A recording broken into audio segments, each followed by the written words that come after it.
Alhamdulillah wa syukurillah wala haula wala quwata illa billah.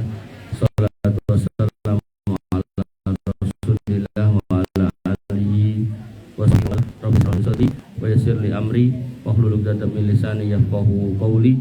Allahumma zidna ilman nafi'an wa rizqan thayyiban wa amalan mutaqabbalan, amma ba'du.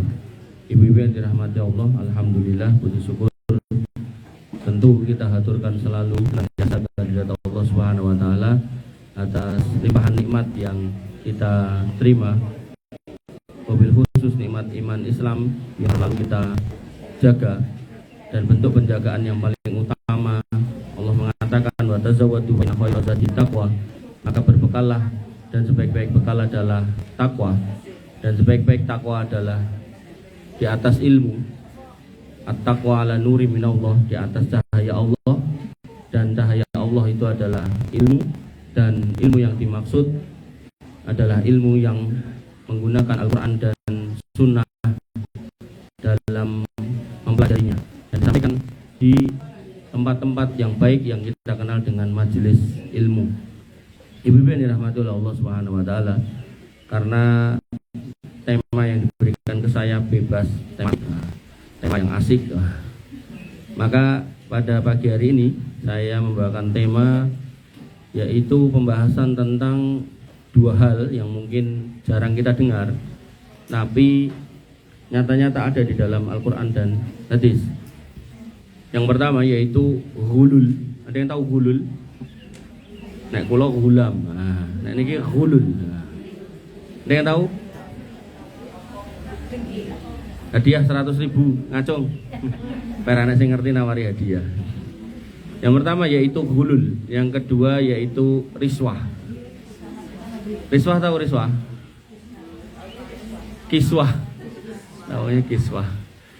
Ya, ghulul dan riswah. Dan ini mungkin jenengan nggak ngerti, bahaya. Kenapa? Karena mau jenengan pelajari sekarang ataupun jenengan nggak belajar, nanti di akhirat akan ditanya. Jadi mendingan belajar dan tahu. Kalau pernah melakukan pelanggarannya, mendingan ditinggalkan daripada nggak tahu nanti ditekoi. Nah, kadang niku enten piye niku nek sinau ngerti ngono, aku ora melu pengajian, dadi ngerti to nek kuwi ra itu. Padahal jenengan nek ra ngerti mungkin ning akhirat ya ditagih niku mungkin. Saestu. Ibu yang dirahmati oleh Allah Subhanahu wa taala, ghulul niku sebuah istilah yang merujuk pada satu keadaan di mana orang itu diberi amanah, khususnya terkait dengan harta yang harus dijaga, yang harusnya digunakan untuk kepentingan tertentu, bisa kepentingan masyarakat umum, bisa kepentingan tertentu yang sudah disebutkan dalam pengamanahannya, tapi digunakan untuk kepentingan pribadinya, golongannya, atau orang tertentu yang ditujunya. Napa niku berarti? Napa? Ya kalau khianat jelas. Cuman maksud saya istilahnya apa di dalam bahasa Indonesia? Kula ulangi. Ghulul niku adalah sebuah istilah yang digunakan untuk menyatakan kondisi seseorang yang melakukan perbuatan mengalihkan apa yang menjadi kewajibannya dalam pengurusan harta orang lain atau harta umum, tapi dialihkan untuk kepentingan pribadi, golongan, atau orang-orang tertentu di kalangan dia. Apa namanya? Nggih niku tidak amanah ya. Nah niku maksud saya. Jadi istilahnya itu korupsi. Makanya ini saya bawakan karena saya napa nggih istilahnya? Prihatin nggih. Jadi zaman dulu niku orang kalau ketangkep KPK nopo kejaksaan ngangge rompi oranye atau merah niku nek disorot kamera niku nunduk. Saat niki orai disorot kamera malah pose ngeten niki. Nek niku laki-laki nggak pakai jenggot, nggak ada bekas tanda sujudnya, mungkin kita bisa katakan alah paling wong ora Islam gitu. Tapi yang kayak gini ini malah kudungan nih, apa mau kita katakan orang non Muslim, mau jelas wong Islam nih. Makanya nggih, saya berhusnudzon, mudah-mudahan beliau nggak paham. Makanya saya mencoba untuk memahamkan panjenengan, jangan sampai nggih kita yang sudah ngaji kok malah ngersake ngoten niku. Nah, niku ghulul. Kemudian riswah itu adalah merujuk pada satu keadaan di mana kita memberikan hadiah atau janji kepada mereka yang punya kuasa untuk memuluskan apa yang kita inginkan. Putrane nyogok, putrane ujian ra lulus, gen lulus. Nah, parani kepala dinase. Atau mungkin seorang kepala bidang pengen jadi kepala dinas, parani bupatine, wali kotane. Anda tahu wali kota bupati yang diangkut gara-gara itu kan, jual beli jabatan. Atau mungkin gen ngurus sime ora ujian. Nah, nganggo nembak. Nah. Banyak tunggale ya. Ayo sing pun ngacung, ampun ngacung. Enggak ada insya Allah, alhamdulillah. Enggak ada satu apa enggak ada dua. Hati loh. Dan kadang kita itu bisa mengkritik ya. Kadang itu kita bisa mengkritik yang di TV, tapi tanpa sadar kita mempraktekkan itu gitu. Ini baru dari sisi istilah. Nah, kenapa kok mereka nggak berhenti? Karena mungkin mereka nggak tahu kalau di agamanya itu nggak boleh. Artinya gini, saya meyakini itu banyak tersangkanya itu banyak orang Islam. Kenapa? Lah mayoritas orang Islam. Makanya nanti nek jenengan penjara Amerika, niku mayoritasnya ya bukan orang Islam. Nanti nek jenengan kalau ke penjara negara muslim mayoritas ya insya Allah pelakunya itu yang masuk penjara itu banyak ya orang Islam. Di Indonesia juga sama. Narapidana juga kebanyakan orang Islam. Saking penuhnya sampai dibangun melih ten mengko ngertos jenengan. Nah niku nggih ngadai penjara-penjara niku. Saking penuhnya. Dan beberapa tempat kan do padu saking ngumpul-ngumpulan itu. Dan saya sudah masuk di penjara Solo itu luar biasa sumpek, Bu. Luar biasa sampai mandi itu di luar, Bu. Mau digawe kotakan ngoten niku. Dadi nek tur tembok mung 1 meter gitu. Dadi nek nginguk ngene ya ketok bokonge karo anune niku. Ning sesama laki-laki. Tapi sesama laki-laki juga enggak boleh toh, Bu. Untuk saling melihat aurat toh. Makanya Ibu-ibu yang dirahmati oleh Allah Subhanahu wa taala, kalau kita ngomongin hukum positif udah ada aturannya. Tentang korupsi itu ada pada Undang-Undang 31 nomor 31 tahun 99, Junto 20 tahun 2001. Pasal-pasalnya nggih enten tentu. Gratifikasi juga sama gitu. Nah, cuman sekarang mungkin saya husnudonnya mungkin mereka nggak ngerti sebagai orang Islam. Dipikirin ning agama itu enggak apa-apa, bebas-bebas saja, baik-baik aja gitu. Makanya dengan kita belajar ini nggih, jenengan harus menjadi wanita-wanita kayak zaman para sahabat dulu. Kalau nganterkan suaminya keluar rumah untuk kerja, dia itu ngomong gini, "Mas, itu kan nahnu qaumun nasbiru alal ju' wala nasbiru alan nar." Mas, kami ini para wanita istri-istrimu lho ning omah iki. Iku iso sabar Mas, nek nafkahmu kurang weteng kuluwe tak empet Mas. Tapi nek kowe nggodit akeh ning kowe geni neraka aku ora sanggup Mas. Artinya ngeten, ketika jenengan paham gaji suami jenengan itu misal 300 juta gitu. Kok dhek nggawa 300 miliar jenengan harus bertanya gitu loh. Ampun mendel mawon gitu. Ampun malah alhamdulillah. Lho faktane ngoten kok. Oh sakniki panitera Mahkamah Agung gajine 8 juta, tapi di rumah sakit. Terus napa macam-macam. Makanya kan hal yang aneh gitu loh. Makanya ini kalau memang benar-benar diaudit ya harusnya ketahuan. Dan faktanya Jarov Richard di rumahnya niku sing konangan lho, mboten sing rong konangan. Niku duit niku hampir 1 triliun. Emas niku 52 atau 56 kilo, mboten gram lho, kilo. Ngeri. Nah, Allah Subhanahu wa taala menyebutkan nggih di dalam Quran surat Al-Baqarah ayat 188, wala ta'kulu amwalakum bainakum bil batil wa tudlu biha ila al-kamil ta'kulu fariqam min amwalin nas isbi wa antum ta'lamun. Amwal yang lain dengan cara yang batil. Memang ada perbuatan mengambil harta orang dengan cara yang enggak benar. Ini adalah kami. Artinya saya ngomong ambil harta orang lain dengan cara benar. Nanti dalam ayat yang punya ilah antara jauh bener lewat jalan itu nggak boleh jual beli musuh. Boleh aku jual beli. Nah, nggak boleh kayak itu. Harus saling riba. Nah, di sini dikatakan salah satu bentuk pengambilan harta dan cara yang batil berlebihan ilal hukam, dan kamu mendatangi seorang hakim litakulu fariqam min amwalinas, dalam rangka kamu menguasai harta orang lain bil ismi, dengan cara kotor, dengan dosa. Banyak saat ini kita. Yang tadi saya bilang Zarof Richard, dia baru makelare 1 triliun. Baru makelare, kebayang hakimnya pinten. Nek makelar niku umumnya ya 2% nganti 5% lah gitu. Berarti kan ada 90 sampai 80 sampai 90% toh. Nah niku nek makelare sesuai umumnya, nek makelare sok-sok juga lu oke ya bisa juga itu. Wa antum ta'lamun, dan kamu itu ngerti nek itu nggak boleh, aturan positif udah jelas, hukum-hukum negara udah jelas. Dan dia juga jelas sebagai penegak hukum di situ, sebagai orang yang ada di kehakiman, dia justru pelakunya malah gaya film napa niku? Film soal pemberantasan korupsi, dia sing biayai itu. Naudzubillah. Bapak Ibu yang dirahmati oleh Allah Subhanahu wa taala. Dan ketika hari ini kita itu melihat bangsa Palestina dianiaya sedemikian rupa oleh orang Yahudi, dan kita bisa benci sama bangsa Yahudi, maka kita harus ngerti kebencian yang sebenarnya itu apa.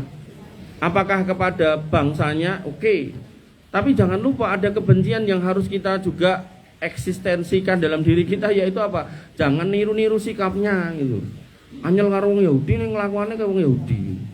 Nah, kelakuan orang Yahudi itu gimana? Sama'una lil kadibi akaluna silisukti. Mereka itu suka dengan gosip-gosip. Bedino tontonannya gosip, kan kayak wong Yahudi. Esok nyetel gosip, awan gosip, sore gosip gitu. Dijak ngobrol bojone soal apa, caurane soal gosip. Artis kaya wis ngene ngerti ra Pak ngono. Bojone orang gagas kok. Kemudian akaluna lisuh, dia suka makan harta haram. Dia suka garwane nggawa duit gak jelas itu malah diterima. Alhamdulillah Pak, rezeki sesuk munggah kaji. Bukan kemudian ditanya ini dari mana gitu kan. Sampai ada loh seorang istri ini cerita sama saya. Suaminya itu cuma polisi kecil itu. Tapi nggak pernah pulang. Pulang-pulang ya 12, 13 atau mungkin 2 minggu, 3 minggu, tapi nggak duit segepok. Dari proses apa? Dari proses dia memburu penjahat dan kemudian terjadi negosiasi. Kowe pilih ngandang apa bayar gitu. Makanya hal-hal seperti ini ketika dibawa pulang ke rumah jenengan harus punya alarm. Iki barang bener apa ora gitu. Kalau bener, alhamdulillah barokai. Kalau enggak, insya Allah itu malah bebayani, berbahaya, nyilakani. Kalau enggak buat ongkos sakit, buat ongkos ruwet rame, mungkin buat ongkos putrane jadi nakal dan seterusnya. Ibu-ibu yang dirahmati oleh Allah Subhanahu wa taala, itu kelakuan Yahudi, jangan diikuti. Dan Nabi mengingatkan, semua yang hari ini kita miliki di rumah kita, semua akan ditanya. Beliau SAW bersabda, la tazalu qadama 'abdin yaumal qiyamah hatta yus'ala an arba'. Kakimu enggak akan beranjak dari tempat berdirimu nanti di padang mahsyar sebelum kamu ditanya tentang 4 hal. An umrihi fima afna, dari usia yang dikasih kemana kamu habiskan. Wa ajasadihi fima abla, dan dari jasad yang dikasih kemana, kenapa kamu rusak. Dulu waktu bayi paru-parune baik, kira umur 56 kok paru-parune gosong gorong-gorong rokok. Kayak niku garwane jenengan melih gitu. Mendel mawon, mungkin jenengan ditekoki. Garwan jenengan udut ra mari-mari kok ora dikandani to Bu gitu.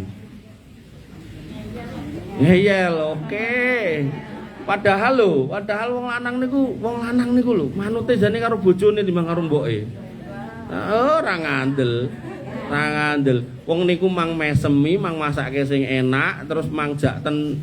Nah niku terus bariku mang kandhani, mang kantong Mas kerja, engko nek entuk duit gajine tak pek ngono. Manut niku. Wong lanang niku. Wong nek ra diomongi ngono iki bojo kula lho, ATM-e dijikuk dhewe gitu. Engko nek enteke didik kagek dibalekke ATM-e. Tenan kok niku wong lanang niku paling manut, paling wedi karo bojone. Jane. Wong jenengan kan nek dite telat wani nesu, tapi nek urusan kuwi ra wani. Ngoten. Nah, kemudian wa'an malihi min aina iktasabahu, dan dari hartanya dari mana didapatkan. Ditanya, Bu. Rupiah demi rupiah yang jenengan punya itu akan ditanya. Wa fima wadu'ahu, dan kemana akan dinafkahkan.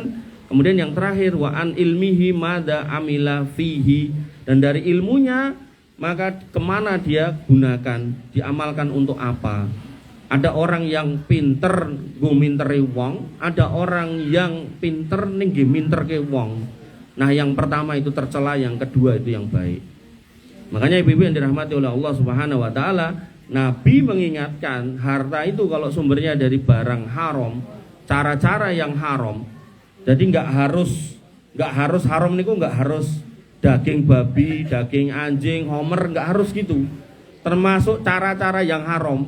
Duwe sawah ning sawahe adike disuk gitu kan.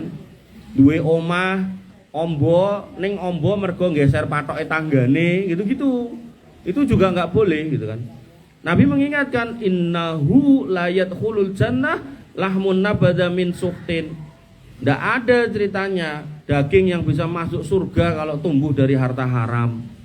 Fanaru aulabi, nek pengen lebu yo didilat neraka sik. Tinggo ngrampungke urusan niku. Makanya nggih, Nabi niku pernah nemu niki nek roti kegeden. Nabi niku pernah nemu kurma setunggal. Kurma kan sak menten to kira-kira to. Niku mau dimakan dan Nabi mengharamkan dirinya dan keluarganya makan harta zakat dan harta sedekah. Maka begitu mau dimakan nggak jadi, ditaruh lagi. Ditanya sahabat, kenapa ya Rasul? Aku khawatir iki barang zakat atau sedekah. Wong aku ra entuk mangan ngene iki. Barang zakat atau padahal ya kan belum tentu juga. Bisa jadi orang beli dari pasar ceblok gitu kan. Tapi enggak mau. Kurma mung satu. Nek sakniki kurma sak wit-wite dipangan gitu. Kok masuk kurma aspal dipangan. Napa meleh? Malah enten lurah pundi ngoten. Rasa tak sebutke desane. Lurah pundi ngoten. Niku duit sampah niku lho. 10.000 ngono dhek njaluk 3.000 gitu. Jadi sampah kuwi doyan ndak iki gitu. Hati-hati nek jenengan niku bulurae mengke. Nang tekoki. Ketoke gajimu bengkok to, Pak? Bengkok kan kudu ngenteni panen. Apa nek ora disewake? Kok kowe iki entuk dit cash sakmene rutin ben wulan kok ngendi? Iki dit sampah. Nek sampah ki mempro dibuat ning tempat sampah kok aja go mulih. Tapi iki duit lho. Oh iya duit ya. Lali nek duit. Ibu-ibu yang dirahmati oleh Allah Subhanahu wa taala, ada sebuah hadis yang menarik. Bahwasanya Nabi mengingatkan kepada kita, harta haram dari jalan korupsi sekecil apapun Nabi itu tidak mau.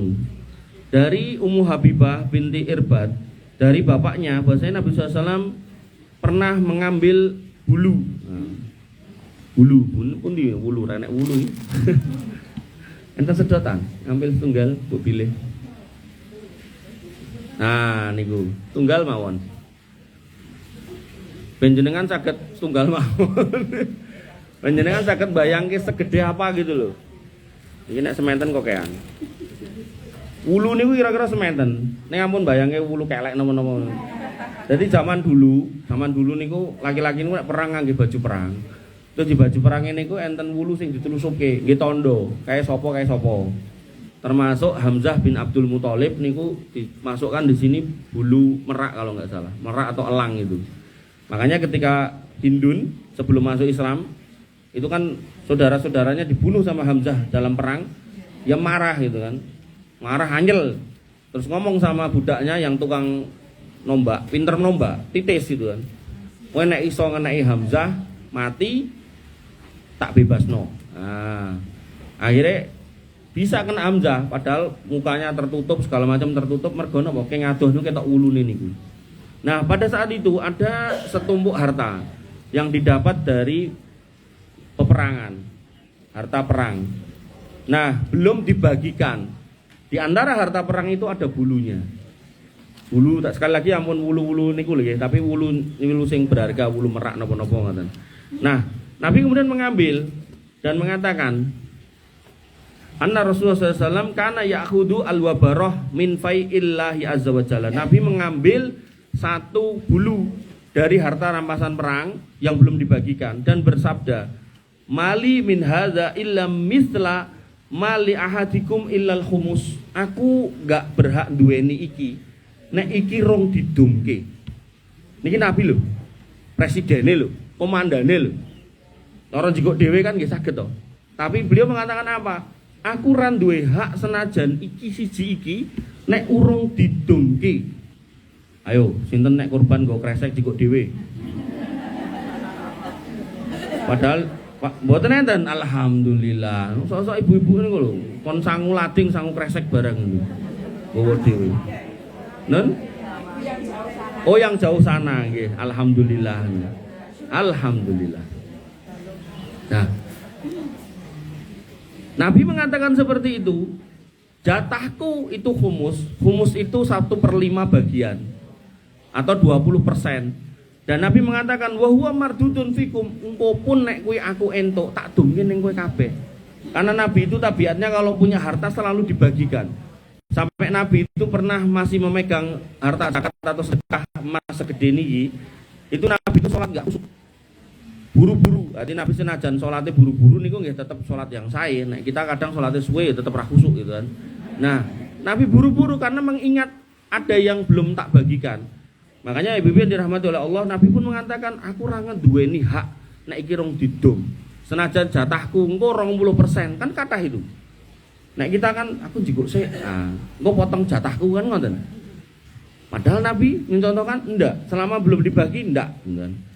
Kemudian Nabi mengatakan fa'atul khaita wal makhita fama fauqaha. Sapa hayu sing mau njikuk dom, berarti kan luwih cilik meneh. Atau benang boten kain, benang gitu. Atau yang lebih dari itu kembalikan. Wa iyyakum bil ghulul, jangan kalian mengambil harta yang bukan hakmu, korupsi. Fa inna arun wa sanarun ala sahibihi yaumal qiyamah, itu akan menjadi celah buat kamu dan aib buat kamu nanti di hari kiamat. Nah, aib dan celahnya apa? Nanti ada hadisnya. Jadi saya berusaha untuk menyampaikan sesuatu, niki ayatnya, niki hadisnya, niki ayatnya, niki hadisnya. Dengan jenengan nek kondur dari mriki, oh ilmune, berarti aku kudu hati-hati. Lah itulah takwa. Ibu-ibu yang dirahmati oleh Allah Subhanahu wa taala. Pripun? Oh, hadis riwayat nggih. Disebutkan hadis riwayat Imam Ahmad nomor 17.154. Kemudian hadis riwayat Al-Bazar nomor 1734.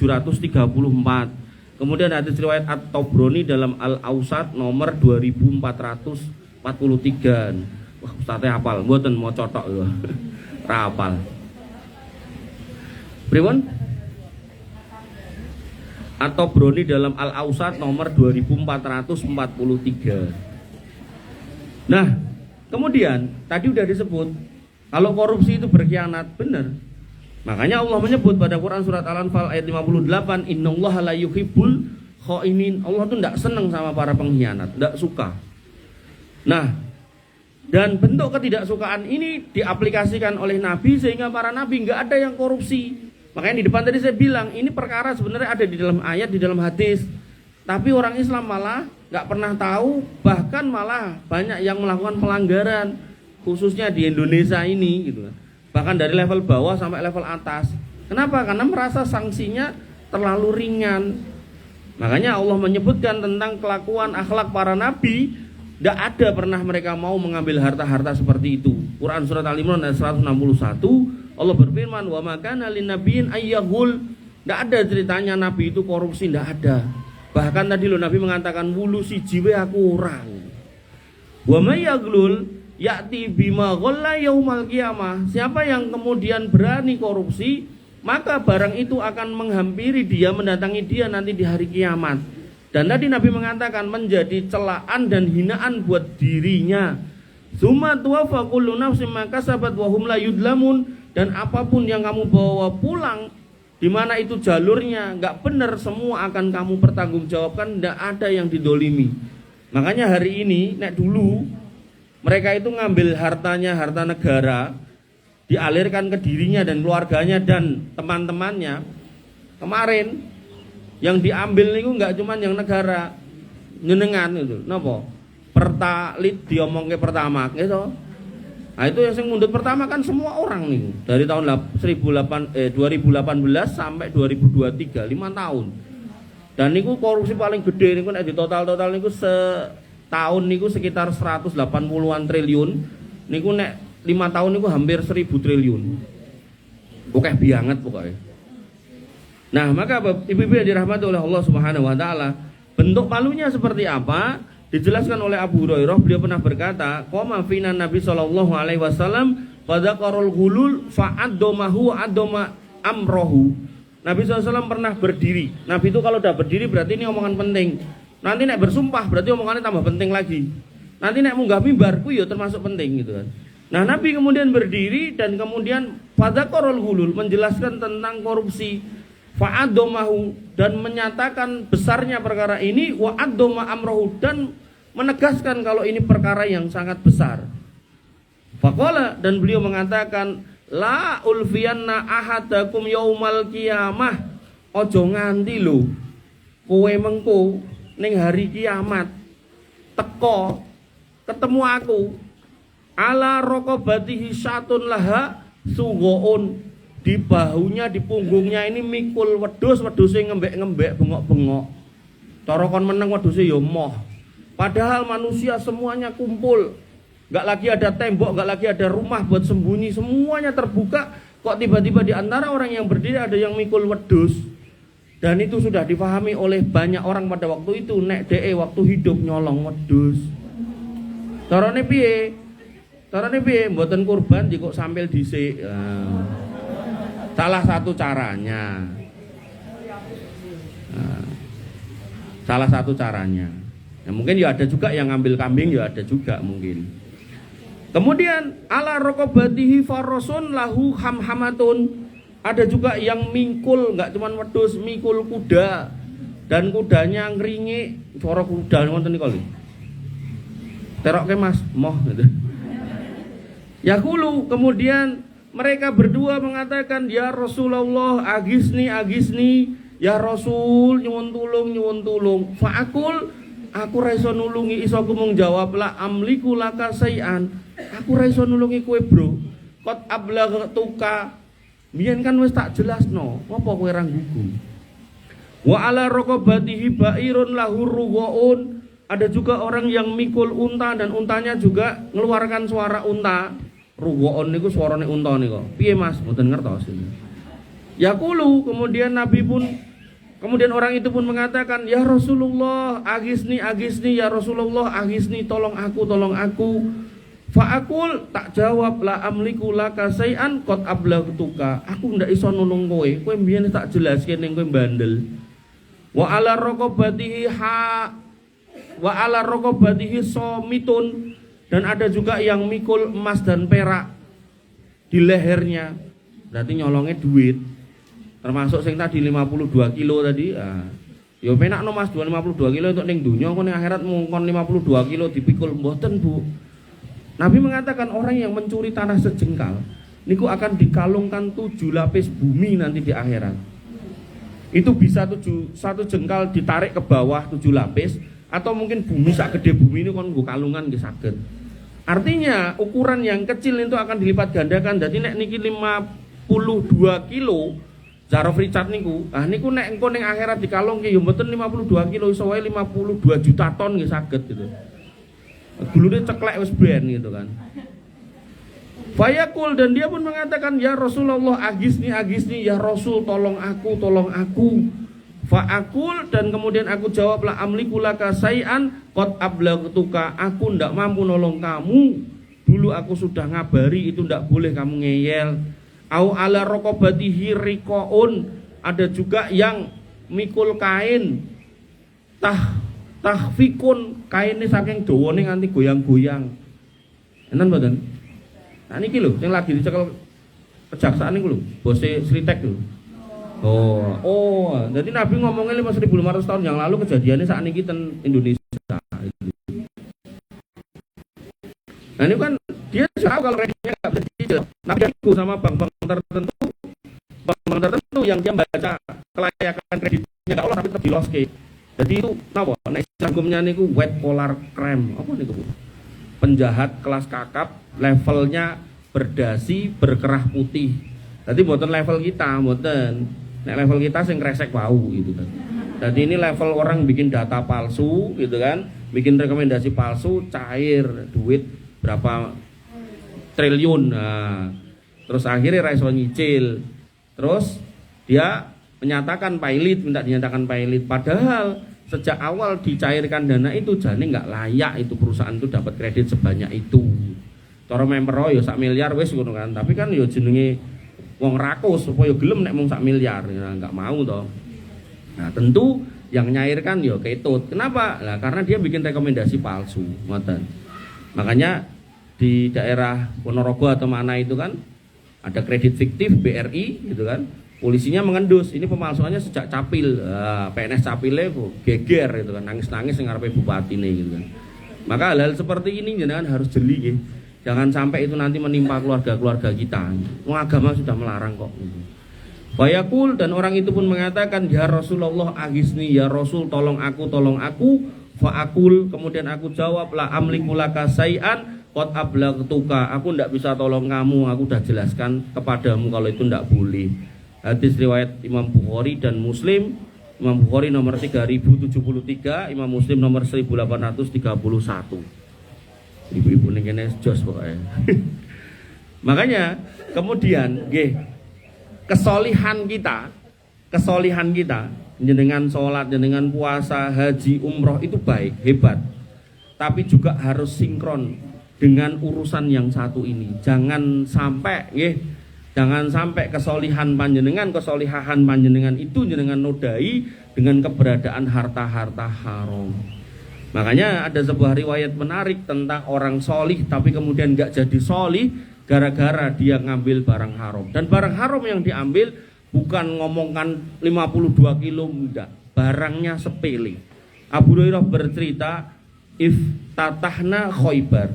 Kami dulu pernah menguasai, menaklukkan Khaybar, bentengnya orang Yahudi. Walam naghnam zahaban wala fiddotan. Harta dari benteng Khaybar yang emas dan perak itu belum dibagi, masih kumpul jadi satu. Innama ghanimna al-baqar wal ibil wal mata wal khawaid. Tapi yang bentuknya sapi, onta dan barang-barang dan kebun-kebun sudah dibagi oleh Nabi. Ini bisa dipahami nek dibagi kan setiap yang memiliki itu nanti Joko dewi-dewi kan gitu. Nah, tapi yang emas perak belum dibagi. Summan sorofna ma'a Rasulillah sallallahu alaihi wasallam ila Wadil Qura. Kemudian kami berjalan bersama Nabi SAW sampai ke daerah namanya Wadil Qura. Wa ma'ahu abdun lahu yuqalu lahu mid'am. Dan Nabi dibersamai budaknya yang bernama Mid'am. Ahdahu lahu ahadu bani ad-Dibab. Yang mana Mid'am ini dihadiahkan oleh suku Dibab. Ada suku menghadiahkan Nabi go Rasul niki budak njenengan. Jadi budak niku nggih menungso, tapi bisa dipindah tangankan kayak barang. Tapi tetap harus diopeni sama tuannya, dirawat, dijaga. Tapi dia membantu tuannya nih mboten digaji. Gajine nggih namung dikek imam niku wau. Dan itu ada hak milik. Nah, jadi bukan tapi jangan dikiaskan dengan ngapunten nggih asisten rumah tangga, beda. Asisten rumah tangga itu orang merdeka. Nah, budak niku dimiliki memang. Makanya nanti dalam hukum fikihnya ketika budak itu perempuan, tuannya laki-laki, itu boleh digauli tanpa dinikahi. Nah, nanti kok kemudian punya anak, itu namanya umul walad. Nah, niku fikih ngoten. Nah, tapi Islam datang untuk menghapus perbudakan. Carane pripun? Oh, ada yang berhubungan suami istri di siang bolong bulan puasa kan dibebaskan budak. Oh, ada orang yang melakukan pelanggaran ini kafaratnya bebaskan budak dan seterusnya. Lah perbudakan kok muncul kenapa? Karena ada peperangan. Satu, ketika ada peperangan ada yang kalah niku ditawan jadi budak. Dan parah meleh zaman dulu ketika orang-orang Eropa datang ke Afrika, nah menawarkan duit, orang Afrika nggak punya komoditas, akhirnya karena orang Eropa itu butuh tenaga kerja gratisan, maka orang Eropa menjanjikan atau ngapusi bujui orang-orang Afrika yang raja-rajanya, wis dolen kuwi wargamu, akhirnya dijual. Nah, terjadilah jual beli dan sehingga terjadilah perbudakan sampai di Amerika. Dan dulu ada Amerika Utara, Amerika Selatan itu perang bertahun-tahun nggak leren. Kenapa? Karena salah satu Amerikanya menginginkan menghapus budak, yang satunya nggak mau. Kenapa? Karena di Amerika yang nggak mau itu mayoritas perkebunan butuh tenaga banyak, nonton. Yang satunya kota, wis nggak butuh budak yang seperti itu. Makanya yang satunya pengen perbudakan dihapuskan, yang satunya pengen dipertahankan. Perang pun itu Amerika orang Amerika bertahun-tahun. Begitu kemudian damai dan disepakati sing budak naja dikalah gitu kan, maka barulah bersatu menjadi United States of America hari ini tuh. Ibu-ibu yang dirahmati oleh Allah Subhanahu wa taala, tapi rasisme masih ada gitu. Fa bainama huwa yahutu rohla Rasulillah sallallahu alaihi wasallam idza ahu sahmun airun. Ketika budak ini si Mid'am ini baru menata pelana Nabi. Jadi Nabi sudah turun, ditoto, diresiki, dirapekke. Maka tiba-tiba ada anak panah yang mencolot, jelek kena dia. Jadi habis menguasai benteng Yahudi namanya benteng Khaybar, kemudian mereka berjalan. Nah orang Yahudi ini kan terusir. Nah mungkin sambil terusir dia manah waton gitu kan. Nah kenalah Mas Mid'am ini, selep mati. Hatta asoba dzalikal abd, sampai kena ke budak itu. Faqalan nas, maka manusia pun berkata, hanihan lahu asyahadah, selamat iki wong mati syahid. Jadi dalam Islam niku orang yang jihad ikut perang, berperang itu kalau mati syahid. Kalau nggak ikut perang neng membantu logistik perang itu ya mati syahid. Nah, kalau mati, nah, makanya di sini entah Mas Mid'am ini ikut perang atau enggak, yang jelas dia masih ada di kondisi perang atau perang. Maka para sahabat menyatakan selamat, dia sudah mati syahid. Tapi apa yang terjadi? Jadi kan ini orang soleh jani kan. Tapi Nabi mengatakan, qala Rasulullah SAW, Nabi SAW bersabda, bal, tapi waladhi nafsi biyadihi, demi Allah yang menggenggam jiwa Muhammad. Ya, sumpah. Jadi kalau udah sumpah ini perkara penting. Inna syamlata alladhi asobaha yawma Khaybar minal maghonim de pas ning Khaybar kuwi harta rampasan marung hidung de kemul gombal. Ning dengan ampun bayange kemul sakniki kalih biyen. Nek sakniki kan kemul murah-murah yakni gitu kan, sing murah larang ya enten. Nek zaman dulu hampir semua kain itu mahal. Karena kain itu hanya bisa dibikin dari sutra. Kalau enggak sutra niku nggih dari wol. Dah, nek sakniki kan macam-macam bahane, saka plastik nggih enten, saka minyak bumi nggih ada, saka napa mawon kewan-kewan tertentu nggih enten gitu kan. Nah, maka ibu-ibu yang dirahmati oleh Allah Subhanahu wa taala, Nabi mengatakan dia ngambil selimut pada waktu ghanimah tapi belum dibagikan. Lam tusibha al maqasim, belum dibagikan dia ngambil duluan. Niki nek cara ten masjid niku zakat fitrah niku. Zakat fitrah kan macam-macam to. Nek piyaine sing lempake wong sugih ya berase mentek wangi. Nek wong ora duwe ya raskin kan ngoten to. Nah, terus panitiane, sik iki sing mentek wangi singkirke sik jatahku. Nah, kan mirip-mirip toh. Nah, makanya garwan jenengan yang panitia zakat fitrah mang sanjang ra entuk Mas ngono kuwi. Lah sing bener piye Dik, campur sik, dicampur dulu. Baru lah nek mengke jenengan ngersake bagian nek memang ada haknya ya monggo sesuai yang sudah tercampur. Jangan milih-milih gitu. Nah, kata Nabi, latas ta'ilu alaihi narun.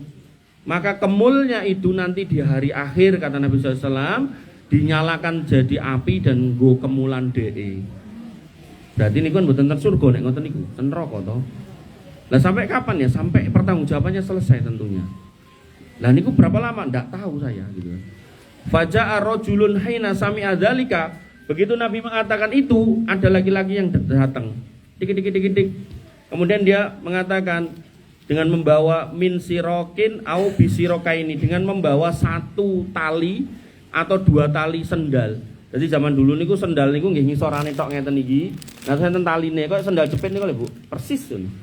Mung bawahane niku biasanya sok-sok dari kulit gitu. Nah, mungkin taline niku nggih kulit. Nah, sok-sok nek taline jebat niku kan sing dodol taline tok. Nek kita hari ini kan nek jebat dibuat kabeh gitu kan. Nek zaman dulu mboten golekke taline gitu. Nah, maka datanglah orang ini membawa dua tali, kemudian dikasihkan, ya Rasul, ini tali tadi saya juga ngentit nih, balik gitu. Faqala, kata Nabi, hada sayun kuntu asobadhu. Iki barang ini tadi barang yang saya ambil. Faqala Rasulullah SAW, Nabi pun mengatakan, sirokun au sirokani minar. Iki nek rambut balekke, engko didadekke geni dingkon nganggo kowe. Padahal jenengan nek ngertos adabnya Abu Thalib napa? Ken nganggo sendal dari api neraka, otaknya melepuh. Makanya tadi yang kemulan nganggo geni api neraka terus pripun niku. Nah, makanya ini dia juga paham kalau itu bahaya walaupun ikut tali sendal dikembalikan, Bu. Ibu yang dirahmati oleh Allah Subhanahu wa taala. Hari Selasa yang lalu saya ngajar tafsir Ibnu Katsir. Ya ibu-ibu ngeten iki ten daerah Ngentan mriku. Niku Quran surat Al-Maidah ayat 106, 7, 8. Kisah tentang seorang muslim yang bersafar dengan dua temannya non-muslim, Nasrani. Di mana pada waktu bersafar itu si muslim ini mendekati ajalnya. Dan kemudian si muslim ini karena tidak punya teman yang membersamai kecuali yang Nasrani ini, kemudian si muslim ini pun mengangkat sumpah kepada temannya ini, bersumpah, nek iki bondoku, iki engko kekno ning keluargaku. Nah, singkat cerita, dua orang temannya ini, begitu temannya ini meninggal, dua temannya ini menemui keluarganya dan bersumpah kalau yang ditinggalkan cuma dua ini didelik. Dan dalam perjalanannya ini adalah berupa gelas perak, nanti dalam riwayat yang lain gelas perak yang berlapis emas dijual 1000 dirham, didom loro karena orangnya dua. Nah, salah satu non muslim ini namanya Tamim Ad-Dari, ini perawi hadis terkenal tentang Dajjal. Jadi ini ada kisah Dajjal itu, perawinya kebanyakan Tamim Ad-Dari ini. Jadi dia adalah saudagar yang berdagang di luar pulau, bawa kapal, pernah terombang-ambing sebulan di lautan, kemudian tiba-tiba bisa menepi di satu pulau, disitulah dia ketemu Dajjal. Nah, Tamim Ad-Dari ini masuk Islam, Bu. Begitu masuk Islam, saya meyakini ilmu datang. Yang ini loh, penjelasan kayak gini. Terus dia paham nek dulu yang diambil itu dosa. Maka dia kemudian mendatangi keluarganya dan mengembalikan 500 dinar. Tapi dia juga ngomong nek temennya itu juga ikut ngambil. Neng temennya nggak mau ngakoni kayak Tamim Ad-Dari. Maka yang terjadi pada ayat itu dikatakan bahwasanya di situ Allah meminta keluarganya untuk bersumpah. Nah, sumpah keluarganya kalau si yang mati tadi punya harta ini, itu membatalkan sumpahnya si orang non muslim tadi. Sehingga orang non muslim itu walaupun selak tetap kudu balik ke. Nah, ngoten. Niku 106, 107, 108 Al-Maidah. Ibu yang dirahmati oleh Allah Subhanahu wa taala, sehingga harta yang kotor dengan cara yang kotor diambil, sekecil itu pun, sekecil bulu, sekecil tali sendal, itu akan menjadikan masalah di hari kiamat. Dan Allah Subhanahu wa taala melaknat orang-orang yang membuat rusak di muka bumi pada Quran surat Muhammad ayat 22. Fahal asaitum in tawallaitum antusidu fil ardi wa tuqatti'u arhamakum ulaikal ladzi la'anahumullah fa asammahu wa a'ma absarahum. Maka apakah kiranya jika kamu berkuasa, kamu akan merusak di muka bumi. Jadi ini sudah jelas disebutkan ada orang yang berkuasa dan bikin rusak bumi. Macam-macam bentuknya. Ngasih izin pertambangan sehingga rusaklah buminya, niku nggih bisa. Atau kemudian dia membebaskan orang yang harusnya dimasukkan di penjara, niku nggih bisa. Atau dia mempermudah proses yang harusnya nggak mudah seperti itu, ya bisa. Macam-macam. Nah, semua itu rusak. Makanya Cina itu dari dinasti ke dinasti itu hancur karena korupsi. Saya pernah lihat video itu tahun 1861 atau 1816. Orangnya itu wis kurus-kurus, kelaminnya kucel-kucel, penyakitan, terus banyak yang kurang gizi, enten sing ngapunten nggih, enten sing pengkor, enten sing sikile niku ngapunten jengat ke atas bukan ke bawah gitu kan. Jadi melakukannya ngangge tangan terus kakinya ke atas wonten niku. Terus bos pokoknya hampir kayak Indonesia sebelum kemerdekaan. Parah banget. Dan akhirnya Bu, ratusan tahun dia dalam kondisi seperti itu, baru memunculkan manusia yang bernama Zhurongzi. Saya nggak sedang memuji keyakinannya nggih.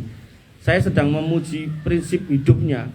Bukan soal komunismenya, soal bagaimana dia harus memperbaiki negerinya. Yang sebenarnya loh, kita ini orang Islam di Indonesia ini harusnya malu, mosok kuwi wong kafir iso ngono kok kita ndak gitu kan.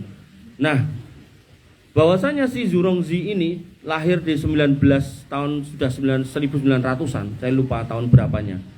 Dan dia lahir nggak punya bapak, nggak punya ibu, udah mati ketika dia lahir, orang tuanya nggak ada. Dan dia hidup di atas sebuah kondisi yang sangat miskin dan sangat susah. Dan dia sejak kecil menikmati dinamika kesusahan hidup, akhirnya melahirkan prinsip hidup pada dirinya.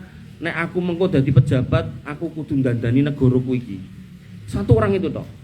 Dan benar dia masuk partainya, ya kebetulan partainya partai komunis ya. Pokoknya ini saya tidak sedang memuji ideologinya atau apapun ya. Saya sedang menyampaikan satu kondisi di mana orang itu harus punya idealisme untuk memperbaiki bangsa. Makanya nek saya bisanya ini saya sampaikan. Barangkali nanti di sini setengah garwane lurah nopo camat kan, ya diperbaiki niku lurah atau camatnya. Nah, maka Zhurongzi ini begitu naik jadi penguasa di Cina, Dia mengatakan pada parlemennya, sediakan saya 100 peti mati, 99 buat teman saya, 1 buat saya. Dan akhirnya 99 itu nggih dinggo ngadahi koncone dhewe. Jadi mereka orang korupsi dihukum mati dan itu diadahke nggih di peti yang disediakan oleh Zurongzi itu. Dan yang 1 itu nggak pernah ditempati oleh Zurongzi. Dan begitu Cina itu sudah nggak ada korupsi secara umum nggih, secara umum sudah nggak ada, maka Zurongzi pun ambles bumi kaya Antasena, hilang. Nah kemana? Wah tahu, dia merasa tugasnya udah selesai. Makanya naiklah Xi Jinping itu kayak presiden baru nemu jalan tol alus. Jadi dia tinggal melanjutkan perjalanan tanpa harus merasakan dinamika perjuangan sebagaimana Zurongzi. Tapi Xi Jinping tetap istiqomah dengan jalurnya Zurongzi. Nek orang maling tetap harus dibunuh gitu. Maka yang tahun ini, kalau nggak salah tahun ini atau tahun kemarin, itu ada pengusaha Cina niku korupsi niku sebenarnya bahasanya lebih tepatnya merugikan negara. Jadi transaksi dia itu merugikan negara kalau nggak salah sekitar 1,36 triliun rupiah. Nah, dia sudah mengembalikan duitnya, tapi tetap disidang dan dinyatakan bersalah. Karena dia mengembalikan duitnya, maka hukuman matinya tetap dijatuhkan, ning ditunda 2 tahun. Jadi tetap dipateni 2 tahun kas. Padahal duitnya negara wis dibalik kayak utuh, nggak dicuil. Makanya ibu-ibu yang dirahmati oleh Allah, di kita hukumnya itu terlalu ringan, ya, sampai ada orang yang merugikan negara ratusan triliun. Penjorone mau 6 tahun atau 5 tahun, sehingga sebagian orang awam yang nggak ngerti kalau itu dosa terus mengkalkulasi, berarti kui setahun 50 triliun lah, nek ngono aku setahun di penjara kayak 1 miliar yo gelem. Ampun nggih, ampun membatin sesuatu yang jelek nggih. Artinya seindah apapun bayangan kita tentang duit itu, kalau hartanya adalah harta haram, maka itu tidak ada kebaikannya sama sekali.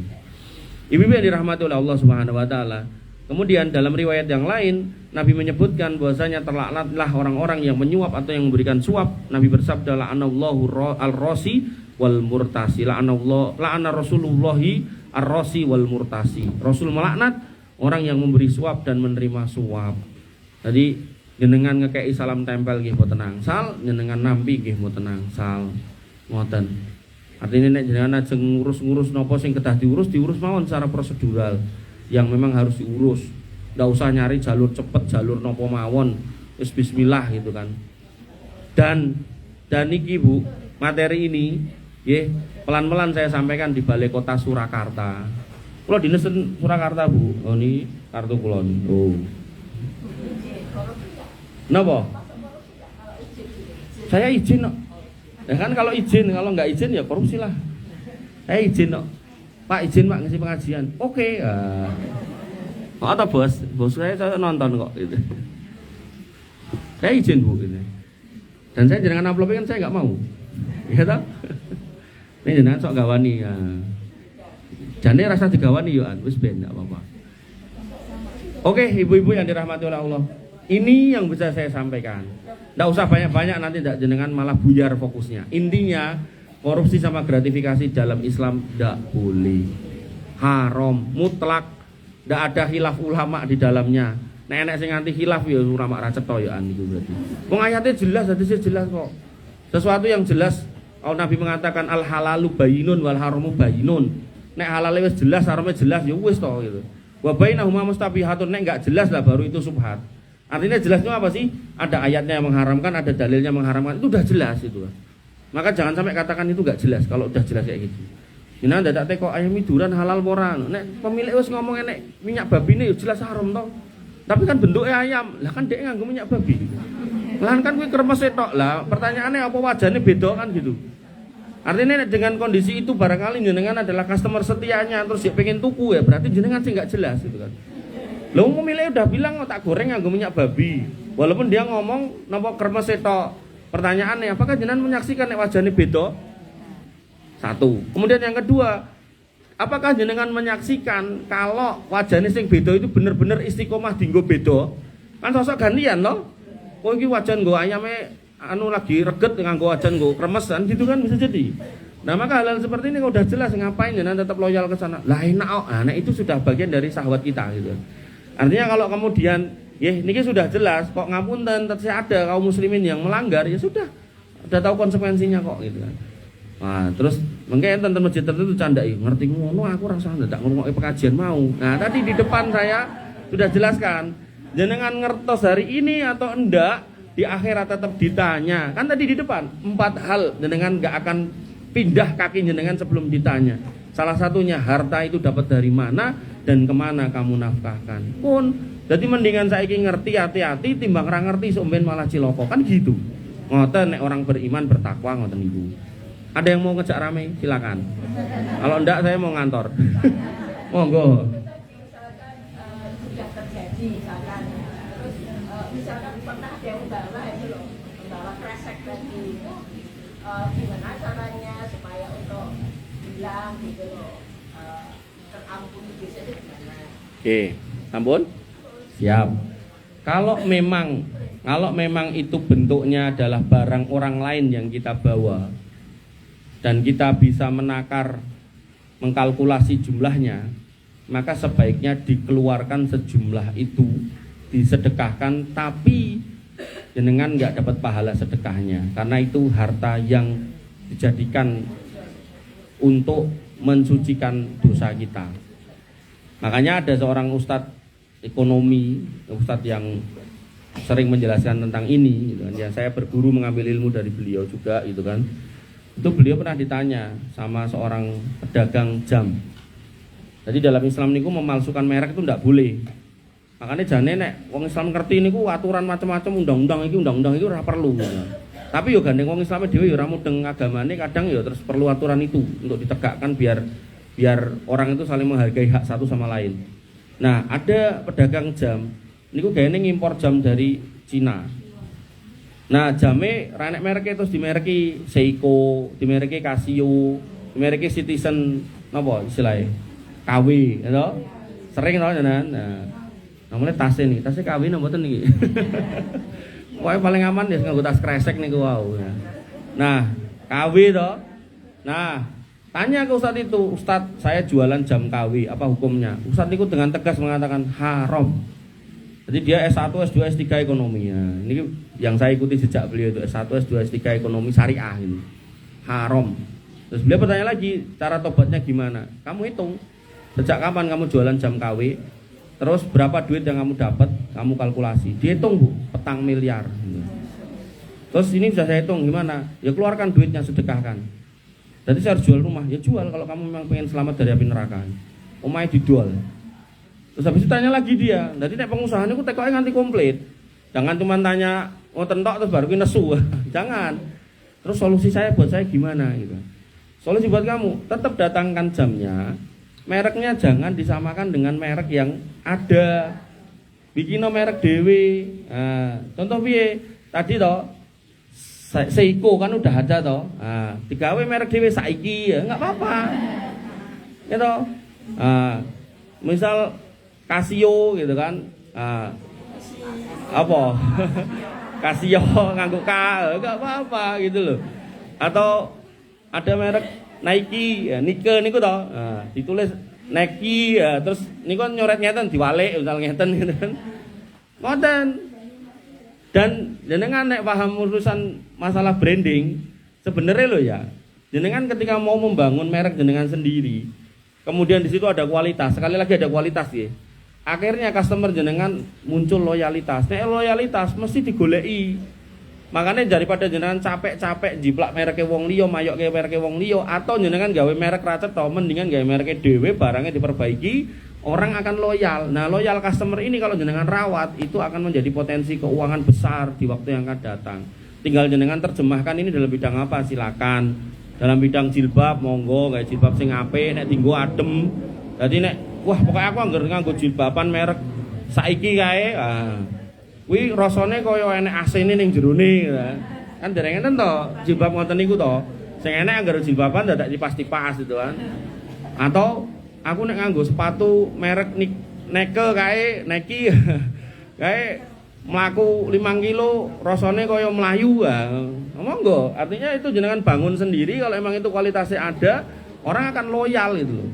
Dan merek-merek lokal itu banyak di Indonesia. Cuman ya tadi itu loh, nggak pede, akhirnya pilih nembak, pilih gawe KW. Bikin tas juga sama. Wong faktanya niku tas dari Italia niku aslinya ya barang Cina. Gitu. Makanya yang mana? Ya kalau dia tahu itu barang KW nggak boleh. Kan tadi yang nanya itu kan yang jual bukan yang bikin. Kenapa? Kalau pemakainya ketika jenengan beli itu barang palsu nggak boleh gitu. Jadi sebaiknya jenengan beli yang asli atau malah nggak usah pakai merek gitu. Ngoten. Nah itulah makanya gaya-gayaan itu kan. Gaya-gayaan. Ada lagi Bu yang mau nanya? Nggak ada. Wedi Mas Teko. Nggak apa-apa. Wedi itu bagian dari takwa. Nggih.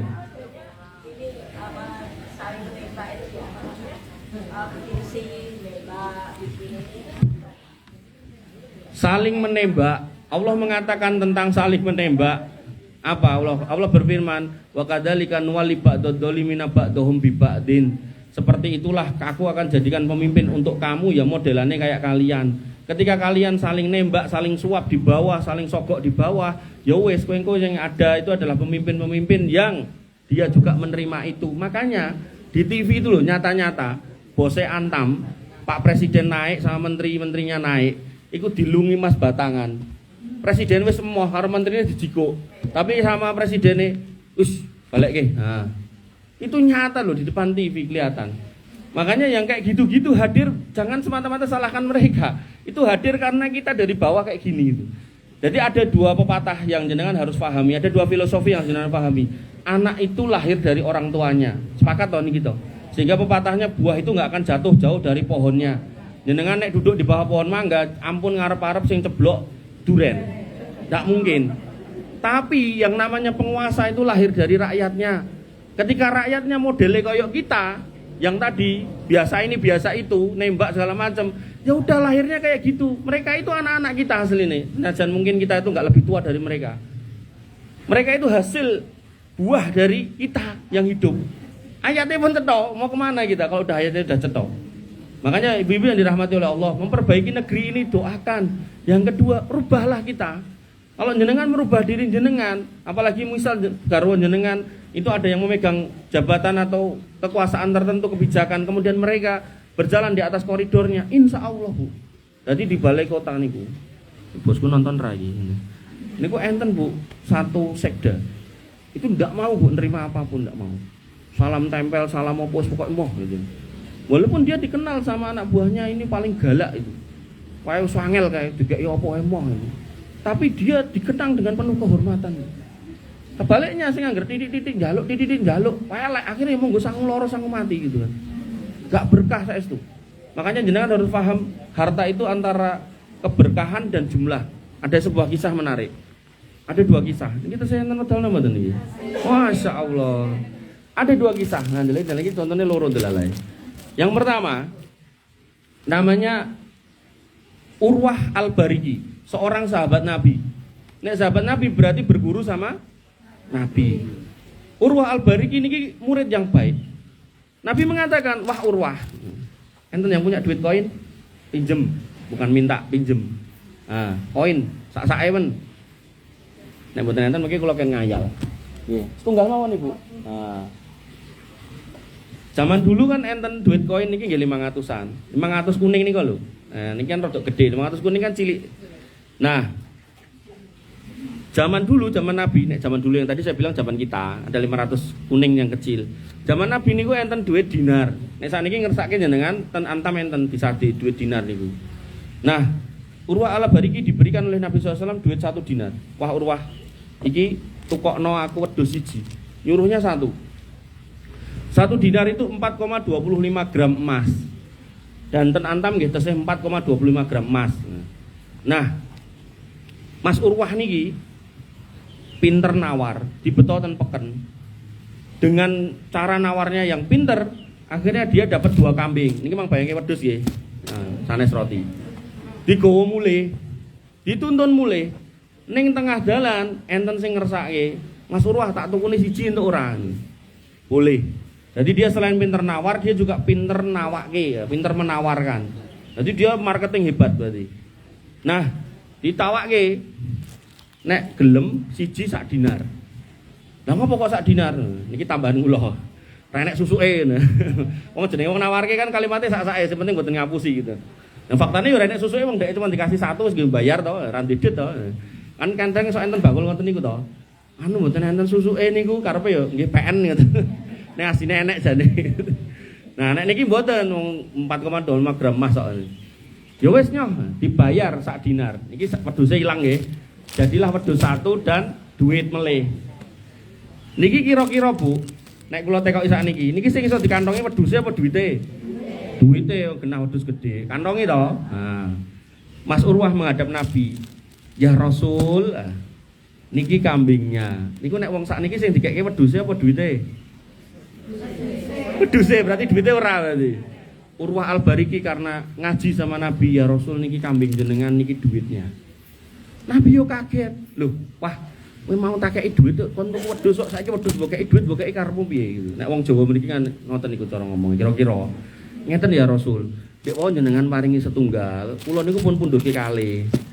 Padahal jenengan ngengken setunggal ning nggih saged angsal kalih gitu kan. Lah, tendalan niku ditawa tiang setunggal, kula sadi. Nah, niki duite niki wedhuse. Niku nek menurut jenengan, nek hadise pun cetha, nek menurut jenengan niku Nabi niku bakal ngopahi napa mboten? Ngopahi to. Ning faktane mboten. Yo ora dikekke, dadi ora diopahi. Niku nek umpami Urwah Al-Bariki niku jenengan kira-kira njaluk opah napa mboten? Njaluk. Urwah Al-Bariki mboten njaluk. Wis ra diopahi, yo ora njaluk, yo ora nesu, lunga. Tapi sadurunge lunga didongake, Allahumma barik lahu fi baihi. Ya Allah berkailah manusia ini dalam semua transaksinya. Oh. Donga niku sampai dikenang oleh sejarah Urwah Al-Bariki niki nek gegem lemah, Bu. Niku nek ngomong ning wong lemah niku. Payu, Bu itu. Paribasane ngoten niku. Nek sakniki kan mboten lemah digenggam to, sertifikat digenggam lagi payu to. Ndang ra ngandel jenengan nggegem lemah sinten sing ajeng bayar mboten enten niku. Kecuali nika wong-wong sing tawa-tawa karomah niku.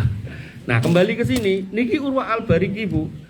Lah sehingga ketika prakteknya misal nggih jenengan ini karyawan di satu perusahaan atau satu kantor atau satu toko, bose misal Cina gitu kan. Atau putra jenengan yang kerja ten mriku. Dikongkon kalih cicike, "Mas, tukokno iki, Mas. ATK apa tukoke bahan bangunan nyo 5 juta." Terus nego ning tokone gitu kan. "Nyo Mas, gandeng tuku mokeh tak balekke 200" gitu kan. Nggo tuku es teh. Nah, yang terjadi dikantongin apa dibalekke? Antongi, iso nyandaki lah kok. Nggih emang umume ngoten, rumangsane halal. Padahal nek pengen halal kudune ngomong ten cicike, "Cik, dek wau 5 yuta ken tuku boto semen bla bla bla." Terus disusui melih kali tokone 200 terus nggih kula angsal mboten. Nah, kira-kira nek ngomong ngoten karo cicike dikeke napa mboten? Keke sing kene mboten. Nek cicike apik dikeke, nek cicike nah, maka yang halal ya kalau disampaikan, kalau nggak disampaikan ya enggak. Niku contoh yang satu, Urwah Al-Bariki. Ada lagi satu murid Nabi, sahabat Nabi, namanya Uqbah ibni Amir. Uqbah bin Amir niku dikei Nabi niku kambing hidup. Bah Uqbah nyawa wedhus. Kula mboten ngertos cacahé pinten, pokoke wedhuse kathah. Ya mungkin luwih saka 5. Dumno bah dalam kondisi hidup dumke. Dalam rangka kurban. Jadi jenengan yang yotrone kathah niku kurban tuh ndak harus kemudian 1 atau 2 terus dibeleh, nggak harus. Jenengan dumke urip angsal. Nah kok jenengan termasuk sing keduman urip karena itu dalam rangka kurban ya jenengan kudu beleh ora terus didol gitu kan. Terus dikei urip karo tanggane sing sugih malah didol. Lah niku nggih kleru niku. Nah, Uqbah ibni Amir niki diminta untuk membagikan kambing hidup, dibagikan hidup. Nah, Uqbah niki nggih pengin jenenge menungso, pengin ento. Ning karena ini murid Nabi yo enggak mau nyolong. Nah, pas ngedumke ini kok gak enek weling, aku jatahku piro ora diweling. Masih 1, Bu. 1 pun kecil.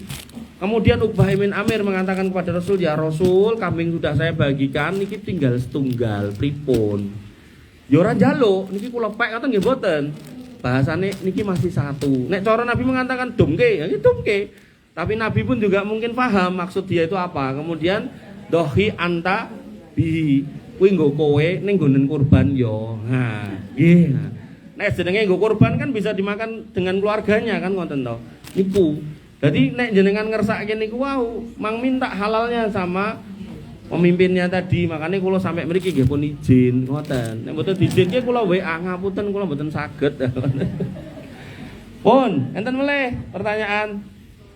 Tekap, nek tekap kita tutup dengan doa. Ini materi kita yang kita sampaikan dan menjadi ilmu yang bermanfaat, lebih sempurna. Materi kita tutup dengan doa. Bismillahirrahmanirrahim. Alhamdulillahirabbil alamin. Hamdan syakirin hamdan naimin. Hamdan yuwafi ni'amahu wa yukafi mazidah. Ya Rabbana lakal hamdu kama yanbaghi li jalalika wa 'azimi sultanik. Rabbana lakal hamdu anta nurus samawati wal ardi wa man fina wa lakal hamdu. La ilaha illa anta subhanaka inna kunna minadh dhalimin. Wa illam taghfir lana wa tarhamna lanakunanna minal khasirin. Allahumma ighfir lil muslimina wal muslimat wal mu'minina wal mu'minat al ahya'i minhum wal amwat innaka samiun qaribun mujibud da'wat wa ya qadiyal hajat. Rabbana dhalamna anfusana wa illam taghfir lana wa tarhamna lanakunanna minal khasirin. Rabbana ighfir lana dzunubana wa liwalidina warhamhum kama rabbawna shighara. Allahumma ighfir lahum warhamhum wa afihim wa'fu anhum wa akrim nuzulahum wa wasi' madkhalahum waghsilhum bil ma'i wasalji wal barad. Allahumma taqabbal minna siyamana wa qiyamana wa ruku'ana wa sujudana wa tahussu'ana wa tadarru'ana. La ilaha illa anta subhanaka inna kunna minadh dhalimin wa illam taghfir lana wa tarhamna lanakunanna minal khasirin. Allahumma inna nas'alukal huda wa tuqa wal afafa wal ghina. Allahumma inna nas'aluka ilman nafi'an wa rizqan thayyiban wa amalan mutaqabbalan maqbulan. Ya arhamar rahimin irhamna faghfir lana ma qaddamna wa ma akharna wa ma a'lanna wa ma asrarna wa ma anta alamu bihi minna. La ilaha illa anta subhanaka inna kunna minadh dhalimin wa illam taghfir lana wa tarhamna lanakunanna minal khasirin. Rabbana hab lana min azwajina wa dhurriyyatina qurrata a'yun waj'alna lil muttaqina imama waj'alna lil muttaqina imama. Allahumma ja'alna muqimina sholaha min dzurriyyatina rabbana wa taqabbal du'a.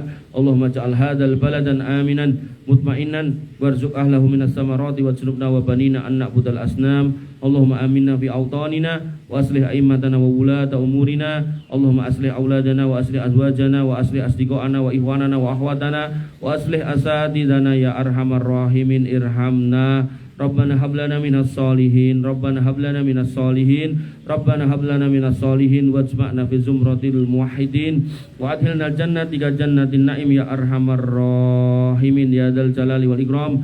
Allahumma inna nas'alukal jannah wa na'udzubika minan nar.